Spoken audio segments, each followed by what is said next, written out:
The debate में आपका स्वागत है। नमस्कार। आज हम श्रोत सामग्री में जो भक्ति मार्ग का वर्णन है, यानी ईश्वर तक पहुंचने के जो रास्ते और साधन बताए गए हैं, उन पर विचार कर रहे हैं। जी। और खास तौर पर सामग्री में भगवत कथा मतलब ईश्वर की लीलाओं और गुणों का वर्णन करना, जिसे कथन कहते हैं, और सुनना यानी श्रवण तथा सुमिरण यानी ईश्वर का निरंतर स्मरण, इसके महत्व पर काफी जोर दिया गया है। तो हमारा आज का विचार विमर्श इसी बिंदु पर है कि भगवत प्राप्ति के लिए मतलब ईश्वर का साक्षात्कार या उनकी कृपा पाने के लिए इनमें से कौन सा तत्व ज्यादा निर्णायक है। क्या भगवत कथा का कथन और श्रवण अगर सही भाव से किया जाए तो अपने आप में पर्याप्त हो सकता है, या फिर निरंतर आंतरिक सुमिरण, ईश्वर का आप कह सकते हैं बिना रुके मानसिक स्मरण ही भक्ति साधना का अनिवार्य और शायद सर्वोच्च फल है। और ये पूरी चर्चा, जैसा हमने कहा, हमें जो स्रोत सामग्री मिली है उसी के विचारों पर आधारित रहेगी। बिल्कुल। तो मैं इस दृष्टिकोण का समर्थन करूंगा कि भगवत कथा का कथन और श्रवण जब निष्काम भाव से किया जाए, मतलब बिना किसी अपनी इच्छा के, केवल ईश्वर की प्रसन्नता के लिए, तो वो स्वयं ही भगवत प्राप्ति का रास्ता खोल सकते हैं। और मैं ये तर्क प्रस्तुत करूंगी कि कथन और श्रवण हाँ महत्वपूर्ण जरूर हैं, लेकिन वो निरंतर सुमिरन के बिना अधूरे हैं। असल में सुमिरन ही वो परम लक्ष्य है, वो साधना का निचोड़ है जिसे भक्त को पाना होता है। देखिए, मेरा पक्ष ये है कि भगवत कथा का श्रवण और कथन अगर सिर्फ भगवत प्रसन्नता के लिए हो तो श्रोत साफ कहता है इसी से भगवत प्राप्ति हो जाएगी, दूसरा अन्य कोई साधन न होते हुए भी। अब ये वाक्य अपने आप में बहुत गहरा है। ये दिखाता है कि इस रास्ते में एक स्वाभाविक पूर्णता है। आप उदाहरण देखिए, श्रोत सामग्री में मथुरा की ब्राह्मण पत्नियों का कितना सुंदर उदाहरण है। उन्होंने कोई बहुत जटिल योग या तपस्या तो नहीं की थी, केवल श्री कृष्ण की कथा, उनके गुणों का श्रवण किया और उसी से उनके मन में दर्शन की ऐसी तीव्र इच्छा जगी कि वो सब कुछ छोड़ छाड़ कर उनके पास पहुंच गई और उन्हें दर्शन मिले। हाँ, इसी तरह धुंधुकारी जैसा मतलब अत्यंत पापी व्यक्ति, उसका उद्धार भी सिर्फ 7 दिन भागवत कथा सुनने और उस पर गहराई से सोचने मनन करने से हुआ। स्रोत तो यहां तक कहता है कि उसे लेने स्वर्ग से विमान आया। रत्नावती जी का भक्त भूप पन्ना, ये सब क्या दिखाते हैं? ये कथा श्रवण की असाधारण शक्ति को ही तो प्रमाणित करते हैं। तो मेरा कहना है कि यदि प्रबल विश्वास, जिसे श्रोत में प्रतीति कहा गया है, मतलब एक गहरी अटूट आस्था और सही उद्देश्य यानी केवल भगवत प्रसन्नता, इसके साथ कथन या श्रवण किया जाए तो ये अपने आप में एक बहुत शक्तिशाली और शायद पूर्ण साधना भी बन सकता है। ये भक्ति मार्ग की नींव है, ये उसका आधार है। जी, मैं आपकी बात समझ रही हूँ और ये जो उदाहरण आपने दिए उनका महत्व भी मानती हूँ। वो यकीनन कथन और श्रवण की शक्ति को दर्शाते हैं, इसमें कोई शक नहीं। पर मैं इसे थोड़े अलग नजरिए से देखती हूँ। ये सच है कि कथन और श्रवण शक्तिशाली हैं, पर स्रोत सामग्री खुद ही उनकी एक व्यावहारिक सीमा की तरफ भी तो इशारा करती है।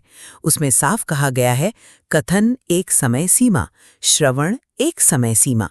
इसका क्या मतलब हुआ? यही कि हम 24 घंटे लगातार तो कथा कहे या सुन नहीं सकते। ये काम एक निश्चित समय तक ही हो सकता है। यहीं पर मुझे लगता है सुमिरण की भूमिका बहुत बहुत महत्वपूर्ण हो जाती है। मेरा तर्क ये है कि निरंतर सुमिरण, जिसका मतलब है भगवान के नाम, रूप, लीला, गुण या उनके धाम का अंदर ही अंदर बिना रुके लगातार स्मरण करना, वही इन समय की सीमाओं को पार करता है। सुमिरण वो धागा है जो भक्ति के एहसास को, उस प्रवाह को अटूट बनाए रखता है। स्रोत बहुत साफ कहता है, कथन श्रवण का फल है सुमिरण, मतलब कथन और श्रवण का लक्ष्य ही सुमिरण तक पहुंचाना है। महत्वपूर्ण बात जो स्रोत कहता है वो है, अगर सुमिरन पकड़ लिया तो कथन श्रवण पूरा होगा। अब इसका क्या अर्थ निकालें? यही कि सुमिरन सिर्फ एक अगला कदम या कोई अलग अभ्यास नहीं है, बल्कि एक कथन श्रवण की साधना की सार्थकता है, उसकी पूर्णता है। ये उसका असली सार है जो हर समय, हर हाल में, चलते फिरते, काम करते हुए भी अंदर जारी रहना चाहिए। ये एक आंतरिक अवस्था है, कोई बाहरी क्रिया नहीं। आप सुमरन को निरंतरता के एक उपाय के तौर पर रख रहे हैं, ये बात तो समझ आती है। और ये बिल्कुल सही है कि कथन और श्रवण हर पल संभव नहीं है। लेकिन क्या हम उन उदाहरणों को फिर अनदेखा कर दें जहां स्रोत बिल्कुल साफ कह रहा है कि केवल कथा श्रवण से ही भगवत प्राप्ति या कृपा संभव हुई? मथुरा की पत्नियों या धुंधुकारी के मामले में देखें तो वहां सुमिरन की अनिवार्यता पर उतना बल नहीं है जितना श्रवण की महिमा और उसकी शक्ति पर है। स्रोत ये भी कहता है कि अगर श्रवण मनन सहित किया जाए, मतलब सुनी हुई बात पर गहराई से विचार करें, तो बहुत जल्दी भगवत प्राप्ति हो जाए। और एक जगह तो ये भी कहा गया कि केवल भगवत कथा श्रवण मात्र से भी फल मिल सकता है अगर वो भगवत प्रसन्नता के लिए केवल हो। तो क्या ये सब इस ओर इशारा नहीं करता कि सही निष्ठा, अटूट विश्वास यानी प्रतीति और शुद्ध उद्देश्य के साथ किया गया श्रवण अपने आप में पूर्ण हो सकता है?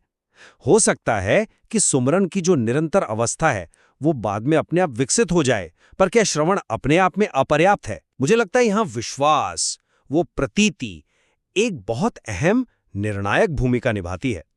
क्या पता गहरा श्रवण खुद ही एक तरह का अप्रत्यक्ष निरंतर मनन या सुमिरन बन जाता हो। देखिए, मैं उन उदाहरणों की शक्ति को या श्रवण की महिमा को बिल्कुल भी कम नहीं आंक रही हूँ। वो यकीनन भक्ति यात्रा के शुरुआती और बहुत शक्तिशाली पड़ाव हैं, लेकिन हमें स्रोत के पूरे संदेश को उसकी समग्रता में देखना होगा। जब स्रोत कहता है कथन श्रवण का फल है सुमिरन, तो ये एक प्रक्रिया, एक विकास क्रम की ओर संकेत कर रहा है। जैसे बीज से अंकुर निकलता है, अंकुर से पौधा बनता है और पौधे से फल आता है ना? तो यहाँ कथन श्रवण बीज और अंकुर जैसे हैं और सुमिरन उसका स्वाभाविक फल है जो उस साधना को परिपक्वता और पूर्णता देता है। आपका सवाल था कि जब आप कथा सुन या कह नहीं रहे होते, उस बीच के समय में भक्ति की धारा कैसे बनी रहेगी? स्रोत इसी का जवाब सुमिरन में देता है। वो कहता है अंतर का सुमिरन हर समय निरंतर हमारा इष्टाकार चलता रहे, मतलब हमारे इष्ट देव का स्वरूप या नाम हमारे दिल में लगातार बना रहे। स्रोत में इसके लिए एक बहुत ही सुंदर उपमा भी दी गई है। तेल धारावत अव्यावत भुजनाद, जैसे तेल की धार बिना टूटे लगातार बहती रहती है, वैसे ही भजन या सुमिरन बिना रुके, बिना किसी रुकावट के चलना चाहिए। ये सिर्फ एक अभ्यास नहीं है। स्रोत के हिसाब से तो ये सब साधन का एक ही फल है सुमिरन। मतलब आप चाहे कोई भी साधना करें, पूजा पाठ, सेवा, श्रवण, कीर्तन, उन सब का जो अंतिम निचोड़ है, जो सार है और जो लक्ष्य है, वो सुमिरन ही है। इसलिए जब कथन और श्रवण की बाहरी क्रिया की समय सीमा खत्म होती है, तब सुमिरन ही उस अनुभव को, उस भाव को जीवित रखता है, उसे गहरा करता है और उसे स्थायी बनाता है। मैं सुमिरन के महत्व को बिल्कुल स्वीकार करता हूं और ये भी मानता हूं कि ये कथन और श्रवण से जो अनुभव मिलता है उसे गहरा और स्थायी बना सकता है, इसमें कोई दो राय नहीं। लेकिन यहां मेरा एक सवाल उठता है, क्या इसे एक अनिवार्य अगला कदम या कथन श्रवण से श्रेष्ठ आवश्यकता मान लेना सही है, या फिर ये समर्पित कथन और श्रवण का ही एक स्वाभाविक अपने आप होने वाला परिणाम है? स्रोत में एक जगह क्रम दिया गया है, कथन, श्रवण, सुमिरन, प्रतीति। ये इनके गहरे आपसी जुड़ाव को भी दिखाता है। ऐसा भी तो हो सकता है कि ये अलग अलग सीढ़ियां ना होकर एक ही प्रक्रिया के अलग अलग हिस्से हों जो एक दूसरे को मजबूत करते हैं। अगर हम सुमिरन पर इतना ज्यादा जोर दें कि कथन और श्रवण बस शुरुआती अस्थायी चरण बनकर रह जाएं, तो कहीं हम अनजाने में उस मूल शक्ति को कम तो नहीं आंक रहे, जिसके बारे में स्रोत ने कहा कि इसी से भगवत प्राप्ति हो जाएगी? क्या यह संभव नहीं है कि बहुत तीव्र और गहरे श्रवण में ही सुमिरन का तत्व अपने आप शामिल हो जाए, जब मन पूरी तरह से कथा में डूब जाए? आप इनके आपसी संबंध और जुड़ाव पर जोर दे रहे हैं, और ये सही भी है कि ये सब जुड़े हुए हैं, लेकिन स्रोत सामग्री को अगर ध्यान से देखें तो एक स्पष्ट प्रगति, एक विकास का क्रम और शायद एक तरह का पदानुक्रम, एक हायरार्की भी नजर आती है। वाक्य कथन श्रवण का फल है सुमिरन, ये साफ बताता है कि सुमिरन कथन श्रवण का परिणाम है, उसकी उपज है।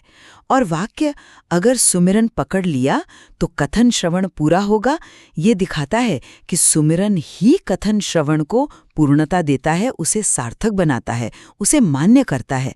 ऐसा लगता है जैसे सुमिरन वो कसौटी है जिस पर कथन श्रवण की साधना की सफलता या गहराई को परखा जाता है।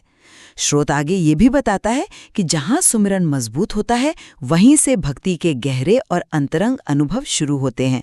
पहले भगवान के रूप का दर्शन होता है, देखी रूप नाम धीना, फिर उनकी सेवा में रुचि जगती है, सेवन प्रारंभ हो जाता है, फिर पूर्ण आत्मसमर्पण का भाव आता है जहाँ आत्मसमर्पण पूर्ण हुआ, और आखिर में प्रेम का प्राकट्य होता है जब प्रेम का प्रादुर्भाव हो जाता है। ये पूरा क्रम सुमिरन से रूप दर्शन, फिर सेवा, फिर आत्मसमर्पण और अंततः प्रेम सुमिरन को एक केंद्रीय, निर्णायक और परिवर्तन लाने वाली भूमिका में स्थापित करता है। शायद इसीलिए पूरे विचार विमर्श के अंत में ये निष्कर्ष निकाला गया कि सुमिरन खास बात पकड़ी गई। ये वाक्य इशारा करता है कि सारी चर्चा का सार या सबसे महत्वपूर्ण बिंदु सुमिरन ही है। आपने प्रेम के प्रादुर्भाव और आत्मसमर्पण की बात की, जो बेशक भक्ति की सबसे ऊंची अवस्थाएं हैं। लेकिन क्या ये मान लेना जरूरी है कि ये अवस्थाएं केवल सुमिरन के रास्ते से ही मिल सकती हैं? क्या ये संभव नहीं कि कोई भक्त पूरी निष्ठा और तल्लीनता से भगवत कथा का श्रवण करते करते ही अपने आप ही दैन्य भाव मतलब ह्यूमिलिटी, शरणागति यानी सरेंडर और प्रेम डिवाइन लव की गहराइयों में उतर जाए? कथा सुनते हुए भी तो भक्त भगवान के अद्भुत गुणों, उनकी करुणामय लीलाओं में इतना खो जाता है कि उसका अपना अहम मतलब कर्तापन का भाव अपने आप कमजोर पड़ने लगता है। क्या श्रवण अपने आप में इतना शक्तिशाली नहीं हो सकता? आपने अहम का मुद्दा उठाया और ये वाकई एक बहुत ही महत्वपूर्ण बिंदु है जिसे स्रोत सामग्री भी छूती है। स्रोत कहता है कि भक्ति मार्ग में जो अपराध होते हैं, जो हमसे चूक हो जाती है, उसकी संभावना अहम में होती है। मतलब मैं करता हूं, मैं भक्त हूं, इस भाव में।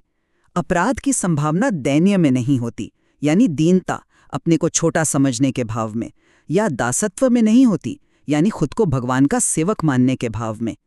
जब व्यक्ति खुद को कर्ता न मानकर सिर्फ दास मानता है, हम दास हैं, स्वामी जो हमसे करावे सो हम करें, तो अपराध की गुंजाइश ही खत्म हो जाती है। अब असली सवाल ये उठता है कि इस अहम का विसर्जन, इसका नाश कैसे हो? कथन और श्रवण हाँ निश्चित रूप से इसमें मदद कर सकते हैं। वो दीनता और शरणागति का भाव जगा सकते हैं, इसमें कोई संदेह नहीं। लेकिन सुमिरन, खासकर जब वो गहरा होकर आत्मसमर्पण की ओर ले जाता है, जहां अहम भगवान के चरणों में समर्पित हुआ, इस अहम को जड़ से मिटाने का शायद ज्यादा सीधा, ज्यादा आंतरिक और ज्यादा निरंतर तरीका लगता है। सुमिरन एक सतत आंतरिक अवस्था है जहां व्यक्ति लगातार भगवान से अपने संबंध को, चाहे वो दास का हो, सखा का हो या किसी और भाव का, बनाए रखता है। इस निरंतरता से मैं का भाव, कर्तापन का भाव स्वाभाविक रूप से कमजोर पड़ता जाता है, जबकि कथन और श्रवण मूल रूप से बाहरी क्रियाएं होने के कारण उनके बीच के अंतराल में अहम के फिर से सिर उठाने की गुंजाइश बनी रह सकती है। इसलिए ऐसा लगता है कि सुमिरन उस आंतरिक दासत्व भाव या दैन्य भाव को लगातार बनाए रखने में ज्यादा प्रभावी हो सकता है, जो अपराध से बचने के लिए जरूरी है। आंतरिक साधन दे सकता है। मैं इस बात से पूरी तरह सहमत हूं कि दैन्य और शरणागति भक्ति के लिए बहुत महत्वपूर्ण है और अपराधों से बचने के लिए अहम का कम होना निहायत जरूरी है। हालांकि मैं फिर भी यही कहना चाहूंगा कि भगवत कथा का श्रवण जब पूरी श्रद्धा, तल्लीनता और प्रेम से किया जाए तो वो सिर्फ कानों से शब्द सुनना या जानकारी लेना भर नहीं होता। वो खुद एक गहरा आंतरिक अनुभव बन सकता है जो व्यक्ति के अंदर को बदल देता है और उसमें दीनता, शरणागति और भगवान के गुणों के प्रति खिंचाव पैदा कर सकता है। शायद ये अंत में व्यक्ति की निष्ठा, उसकी ग्रहणशीलता और उसकी प्रतीति की गहराई पर निर्भर करता है कि कथन और श्रवण उसे कितनी दूर तक, कितनी गहराई तक ले जा पाते हैं। कुछ लोगों के लिए शायद यही काफी हो। संभवतः ये व्यक्ति की प्रकृति, उसकी साधना की लगन और गहराई पर निर्भर करता है। आपकी इस बात में सच्चाई हो सकती है, लेकिन स्रोत सामग्री का जो समग्र झुकाव है वो सुमिरन को एक ज्यादा स्थायी, ज्यादा गहरी और परिणाम देने वाली अवस्था के रूप में प्रस्तुत करने की ओर साफ तौर पर दिखाई देता है। सुमिरन खास बात पकड़ी गई और सब साधन का एक ही फल है सुमिरन, जैसे निर्णायक वाक्य बार बार इसी ओर इशारा करते हैं कि साधना की परिपक्वता, उसकी निरंतरता और उसका सार तत्व सुमिरन में ही पाया जाता है। ये वो अवस्था है जहां भक्त आंतरिक रूप से लगातार भगवान के साथ रहता है, चाहे वो बाहरी तौर पर कथा सुन रहा हो, कह रहा हो, सेवा कर रहा हो या अपने रोजमर्रा के काम ही क्यों ना कर रहा हो। सुमिरन उस आंतरिक जुड़ाव को संभव बनाता है। तो संक्षेप में अगर मैं अपनी बात रखूं, तो मेरा पक्ष ये रहा है कि भगवत कथा का कथन और श्रवण जब पूरी निष्ठा, अटूट विश्वास यानी प्रतीति और केवल भगवत प्रसन्नता के शुद्ध उद्देश्य से किए जाएं, तो वे भगवत प्राप्ति या भगवत कृपा पाने का एक अत्यंत शक्तिशाली और संभावित रूप से आत्मनिर्भर मार्ग हो सकते हैं। स्रोत में दिए गए मथुरा की ब्राह्मण पत्नियों, धुंधुकारी और रत्नावती जैसे उदाहरण इस बात की मजबूत पुष्टि करते हैं कि केवल श्रवण और मनन मात्र से भी महान आध्यात्मिक उन्नति और ईश्वर की कृपा मिल सकती है। और मेरा निष्कर्ष ये है कि हालांकि कथन और श्रवण भक्ति मार्ग के बेशक महत्वपूर्ण और शक्तिशाली अंग हैं, नींव हैं, उनकी अपनी स्वाभाविक समय सीमाएं हैं।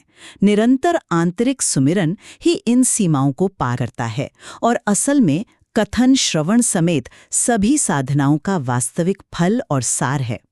ये न केवल कथन और श्रवण की साधना को पूर्णता और सार्थकता देता है, बल्कि भक्ति के प्रवाह की निरंतरता को सुनिश्चित करता है और भक्त को गहरे आध्यात्मिक अनुभवों जैसे भगवान के रूप का दर्शन, उनकी सेवा में रुचि, पूर्ण आत्मसमर्पण और अंततः भगवत प्रेम के प्राकट्य की ओर ले जाता है।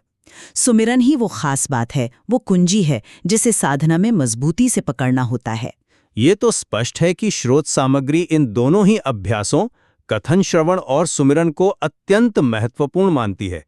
दोनों का भक्ति मार्ग में अपना खास स्थान और अनिवार्य महत्व है। हाँ, ये बिल्कुल सही है, लेकिन साथ ही ये भी लगता है कि स्रोत सुमिरन को एक निरंतर जारी रहने वाली आंतरिक और शायद अंतिम या सर्वोच्च साधना अवस्था के रूप में विशेष रूप से उजागर करता है, जो अन्य सभी साधनाओं को अपने में समेट लेती है और उन्हें पूरा करती है। निश्चित रूप से इन अलग-अलग दृष्टिकोणों और स्रोत सामग्री के जो बारीक संकेत हैं, उन पर विचार करने से हमें भक्ति मार्ग की जटिलता, उसकी गहराई और उसके विभिन्न आयामों की एक बेहतर और कह सकते हैं ज्यादा न्यूआंस्ड समझ मिलती है। बिल्कुल, ये विषय और स्रोत सामग्री में जो गहरे विचार प्रस्तुत किए गए हैं, वो हमें निश्चित रूप से आगे और ज्यादा सोचने, मनन करने और शायद अपने अनुभव से जांचने के लिए प्रेरित करते हैं।